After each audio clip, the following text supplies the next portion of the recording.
What about taking tests? What's the best way to take a math test? And you know, so many people are set in their ways. Might not be open to some of these ideas, but give this some thought. You know, what are your goals in preparing for a test and taking a test? Is to minimize the anxiety you may feel about taking the test. Now, some of that you have control over. The more you come in confident because you've practiced and you know what you're doing, that's going to remove a lot of test anxiety. And but there's some other things you can do. So, for example, I think when someone hands you a test, you should read through every problem. Just skim right through it, and then go back and work the easiest problems first. Get the easy ones out of the way, the fast ones. And now you're starting to rack up points. And it's a little bit of a confidence builder. You don't run into those obstacles. Sometimes, boy, if someone puts a hard problem on as a problem number one on a test, it can throw people for a loop. Because you know, it's so ingrained in this to go in order, right in order. And if you only go right in order, you might get hung up on problem number 1 or 2 if it happens to be a hard one. So if you save those harder ones to last, worst case scenario, you might not get them, but at least you did much better on the easier problems. But also an amazing thing happens, because sometimes your brain is working on this in the background.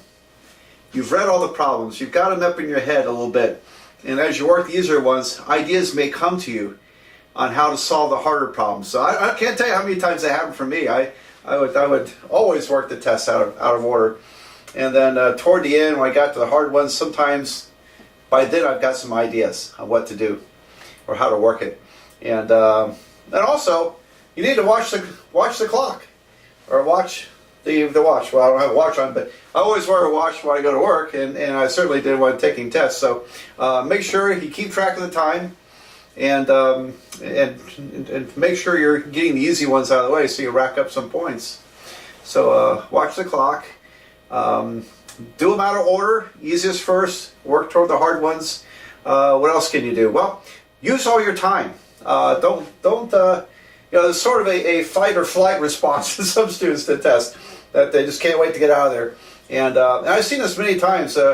Sometimes the first person turns in the test, and then suddenly a bunch of other people start getting up. In the next minute or so, they start turning in the test. It's like, okay, now it's time to leave.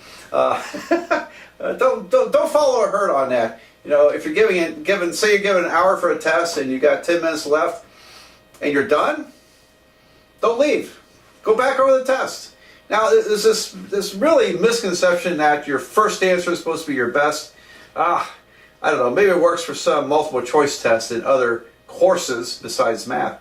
But in math, you've got a chance to check your answers, to proofread what you've done, to catch errors. Do you know how many times I've seen people make a really simple error like 2 plus 3 is 6? You know, that's an error no one makes outside the test. You know, walk up to someone on the street, what's 2 plus 3? And, you know, about 999 times out of 1,000 people will tell you, well, it's 5. But on a test, I've seen people make errors of that nature simply because they're under pressure. And under pressure, you can work too fast or just overlook something, have something else on your mind, and you make those kinds of errors. So you need to hopefully have time to go back over the test. If you have some time, go back over it and look at over your work, follow your work, and see if you can catch those errors. Many times I've asked the class, well, how well would you have done if you'd just taken another 5 minutes to look over your test? And people groan and think, oh, God. Yeah, they would cause some sign errors, some arithmetic errors, some other kind of computational error. Because we make those errors. I make those errors even when I film my videos for my online classes. Sometimes I have to go back and rework a video. Particularly, you know, it's when you're talking and yapping, it's easier to make those errors. When you're taking a test, it's easy to make errors because of the pressure you feel. And so take some time to go back over the test, proofread what you got. If you have time, plug your answers in and check them. Just check them, make sure they're correct. And if they're not correct, well, you've got to figure out where your mistake is. But at least you recognize there's a mistake, and you can go back over it and hopefully find it. So use your time. Almost 100% of the time, I used all the time they gave me for a test. And it was rare that I ever turned the test in before the time was up. And very rare. So, and I caught countless numbers of errors. So very important to do that. All right, what else is there about test taking? Use your time, check your work, do the easiest ones first. Well, I think that and watch the clock. Make sure you're got an eye on the clock and you're not going to run short. It's always sad to me when I say, well, time's up. It's been an hour and 15 minutes. I got to go to lunch, and they were told in advance how long the test would be, and some students still have like 3 or 4 problems to go. Like, oh, what a shame! What a shame. They watched the clock. Maybe they would have been down to the last hard one. Anyway, so there's some tips on test taking in math.